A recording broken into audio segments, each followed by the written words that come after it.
weekend হৈ গ'ল মানে আমিতো ক'ৰবাত যাবই লাগিব সেইকাৰণে আজি কলৈকো নগৈ আমি এতিয়া দুইজন আহিছো এখন মুভি চাবলৈ বহুত ধুনীয়া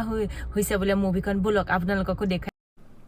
আহিয়ে কি কেচিঅ' শ্ব'ৰুমটো দেখুৱাই এখেতক বোলে ঘড়ী লাগে ইফালে 4টা ঘড়ী আছে তেওঁ মন নামানে আকৌ ঘড়ী এটা লৈ ল'লে এই ঘড়ীটো কেনেকুৱা লাগিছে সবে কমেন্ট এটা কৰিব দেই ট্ৰেন্ডিঙত আছে বোলে এইটো ঘড়ী এখেতৰ মতে আয়ু বেচিয়াটো মন ভাল লাগি যাব কৈ দিব দেই ভাল লাগিছে নে নাই মুভি ষ্টাৰ্টটো হ'বলৈ হ'ল আৰু মানে ইয়াত লাগি থাকোঁতে বহুত দেৰি গ'ল জল্দি সোমাইছোঁ আৰু সোমাই পপকৰ্ন খাবলৈ মন গ'ল দেই দামটো দেখি মা ইমান দামী পপকৰ্ন মই এবাৰহে খাইছোঁ 550 টকা পপকৰ্নৰ দাম আৰু টেমাটো চাবচোন এইকণত গাত লাগি গৈছে দেই নোৱাৰি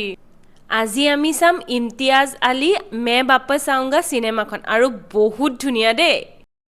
যিহেতু সকলোৱে কৈ আছিলে মে বাপছ আউংগা চিনেমাখন বহুত ধুনীয়া হৈছে আৰু ইমতিয়াজ আলীটো চিনেমাটো দুখ থাকিবই আৰু ভাল পোৱা থাকিবই আপোনালোকে মানে এইখন চিনেমা চাবই আৰু আমি দুইজনে এতিয়া চাই পেলাই গৈ আছো ঘৰলৈ আৰু চালে মানে আপুনি লাষ্টৰ সময়ত কান্দি পেলাব মানে এনেকুৱা ইমান ধুনীয়া ন